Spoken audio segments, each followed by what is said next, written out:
Hello everyone, welcome back. In this video, we'll be discussing about another amazing concept inside Python called Lambda function. As of now, we have learned about functions. We've seen like how we can create a functions and all. You can ask me then what is Lambda functions? Lambda is also functions. It's a one-line function. We also call it as a anonymous function inside Python. So it's completely practical actually understanding. So what I will do, I'll just go to my code editor and I'll show you this particular Lambda function. So guys, you can see Lambda function is nothing but a Lambda function is a small anonymous function inside Python. A Lambda function can take any input of arguments, but can only have one expression. Okay. So here you can see I have kept one example. So your Lambda function looks like that. So if you want to define a Lambda function, first of all, you have to use one keyword, Lambda keyword, okay, called Lambda. Now here you have to take actually parameter. Okay, you can take 2 parameter, 3 parameter, 4 parameter, and so on. It's up to you. So we call it as a parameter. So here parameter actually they have taken a comma b. Okay, that means 2 parameter. You can see. Then you have to define a colon. Okay, you have to define a colon here. You can see this colon. So this colon is for the expression. That means whatever things you will be writing after this particular colon, this should be your expression. Now see here is one expression a plus b. That means whatever input actually it is receiving from the user, let's say a, b, it is just doing the addition operation. This is called expression. Okay, must be a single valid Python expression. So you can only use one expression here. Okay, not multiple expression. You can't use actually a plus b comma a minus b. It's not possible. You need to only use one expression. Okay, if you're using Lambda function. But if you want to perform multiple expression, that time you can use normal Python function. Okay, I hope it is clear. Now you can ask me why this particular Lambda function is required. I'll tell you, just give me some time. I'll tell you. We'll be using this in the higher order function. I'll tell you what are the higher order functions are available. Fine. But before that, let me show you some example of the Lambda function. Like let's create some Lambda function and let's solve some expression. Okay, with the help of that. So let's say I want to create a function which will return the square of a, let's say, number. So for this, I can use this particular Lambda function. So I'll just write Lambda. Okay, Lambda is a keyword. Now here you can see I have to give the input. That means the parameter. Okay. Now I told you this particular function will do the square operation of a number. So only one input I need to give. Let's say the number is x. Okay. Now I have to give this particular colon because after the colon I'll be writing the expression. Okay. So what is the expression? Expression is nothing but x power of 2. Okay. That means it will do the power operation. Fine. I hope you got it.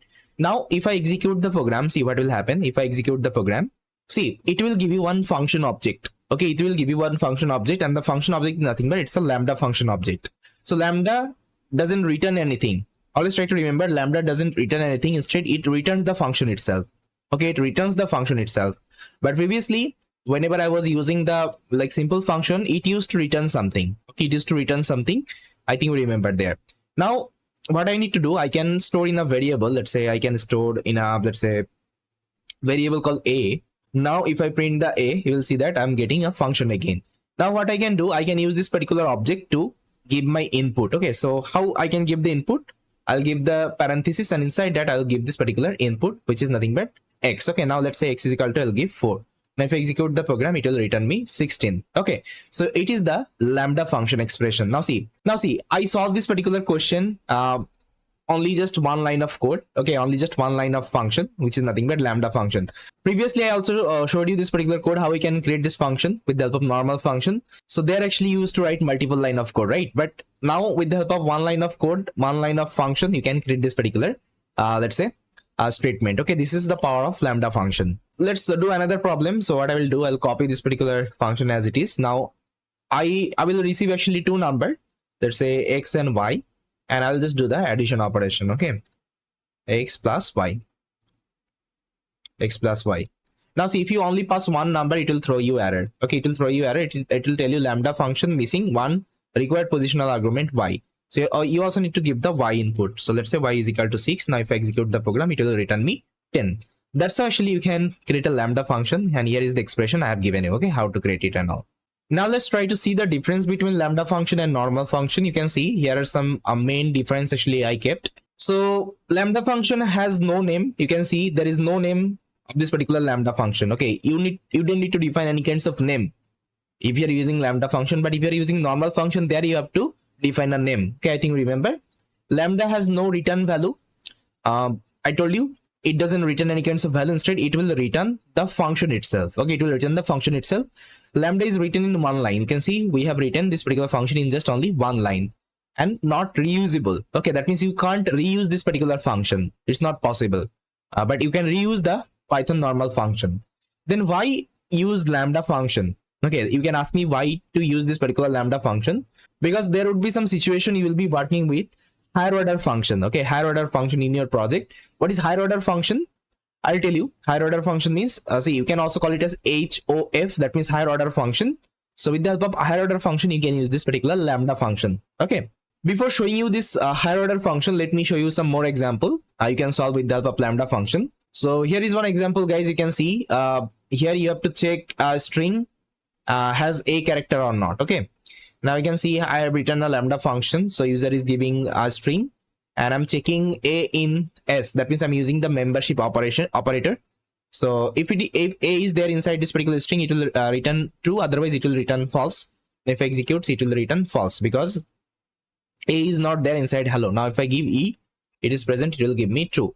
Okay, I hope this is clear. Now there is another problem you can see, guys, odd and even number. I think we have also written this particular code with the help of normal function, and you can see now I have written this code with the help of only one line of code with the help of Lambda function. So here I just need to check whether a number is a odd and even number. So here user will give one number. Okay, one number, one input, that means one parameter. And here I'm checking if this particular number is divisible by 2 and remainder is equal to 0. So it's an odd number. I mean, the way you actually used to write the list comprehension. Okay, remember? So that's how you have to write it here as well. Otherwise, it's a odd number. That means if it is divisible, that means it's an even number. Otherwise, it's an odd number. Okay. Now here I'm giving the input as a 6. Now 6 is an even number, so it will give you even. Now if I give 7 here, it's a odd number. It will give you odd. I hope this is clear. Okay, how to use this particular Lambda expression. Now let's try to see this particular higher order function. Here I told you. So here I already told you Lambda can be used with the help of higher order function. Okay, so let me show you some higher order function example. Let's say you are having one list of number.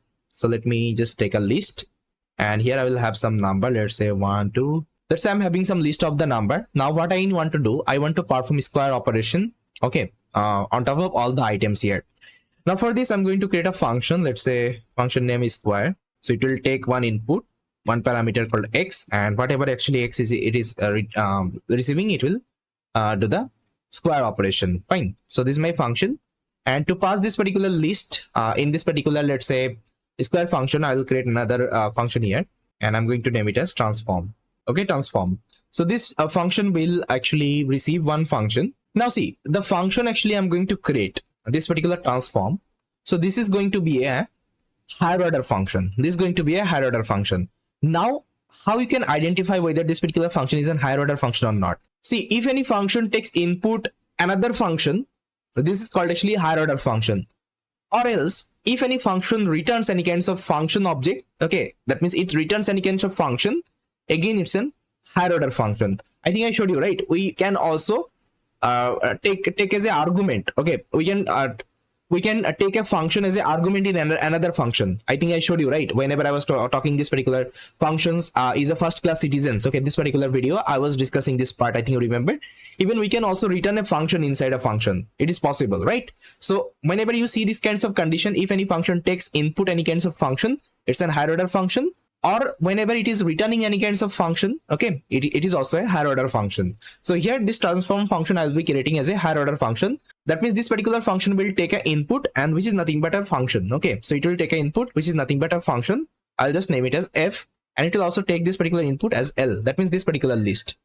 I hope it is clear, right? And why I've given the pass, because if I now execute the program, it will work fine, okay, without any error. But if you're not using this pass, it will throw you error, okay, incomplete syntax. I think I showed you this particular pass statement. I think you remember. Got it? Yeah. Now, simply inside transform, what I will do, I'll just write a logic. So first of all, I'll take a empty list here. So output is equal to, it would be an empty list. And I'll just write a for loop here. So for I in L, that means I'm iterating on top of this particular list.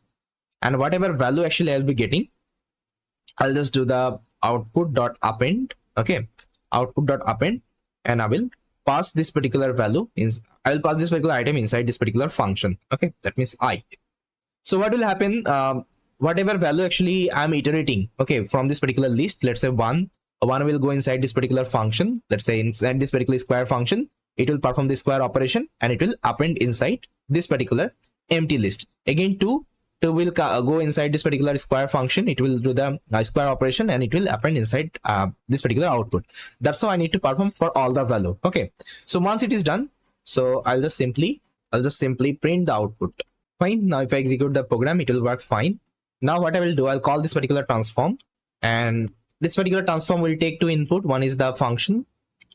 You can see function will take the input, and another input actually it will take the list. Okay, the list actually I have defined here. Now if I execute the program, see, it will return also one list. You can see it is also returning. That means it is printing this particular empty list, and which is nothing but the square of all the number I have given. Okay, you can see 1 square is 1, 2 square is 4, 3 square is 9, and so on. I hope this is clear. So this is an higher order function we have defined here. Oh, sorry, it should be HOF. Okay, higher order function. Now you can ask me, okay, sir, I got it. I can use the higher order function and I can perform these kinds of operation. But here, why I'm using this particular lambda function? Let me tell you. See, now let's say you want to perform, let's say something called a cube operation. Okay, you want to, let's say, perform something called cube operation. That means whatever number actually you are receiving, you want to perform cube operation instead of square operation. So for this, what you have to do, again, you have to define a function called cube. It will take this particular like number as an input and will return the cube. Okay, that means you are performing cube operation on top of it. Now instead of this square, what you have to pass? You have to pass the cube here. Okay, now you have to also pass this particular L, and now if I execute, it will return me the cube. Now let's say in future you want to add some other operation. Let's say you want to check the area. Okay, you want to check the area, or let's say you want to multiply, you want to subtract, you want to add. For this, you have to create different function. Okay, different function. So again, it's a hectic task. We have to create different function and we have to write tons of code. But we can actually handle this particular situation with the help of lambda function. Let me show you. So here, instead of using this particular function, what I can use lambda function. So I'll just simply write lambda. Okay, lambda. It will take an input called x, and the expression it will perform. Let's say I want to perform the square operation. I'll just do the square operation. Okay, that's it. Okay, you have created this particular function and you are giving this particular list as well. Now if I execute the program, see, it will return you the same thing. Now let's say in future you want to perform cube operation, only give the cube operation. See, it will return you the cube. Now let's say you want to perform this operation, it will return you this operation as well. So here I don't need to create different function for this.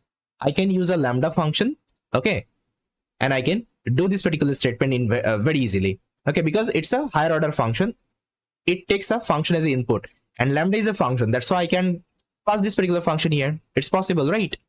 It's possible, and it's nothing but it's a function object. So that's why I'm giving the value inside this particular function, and it is appending inside this particular list itself. I hope you got it. Okay, so that's why we use this particular lambda function. Okay, with the higher order function. Okay, with the higher order function. Okay, I hope this is clear. Now inside Python, we are having some higher order function, like we are having something called map, reduce, and filter. Okay, so these three actually higher order function will be learning. And trust me, whenever you will be working with data science domain, this particular like higher order function will help you a lot. This map, reduce, and filter. So in the next video, we'll try to understand these are the higher order function inside Python, how we can use them, and what is the advantage to use that particular higher order function. Got it? So with that, thank you so much for watching this particular video, and I will see you next time.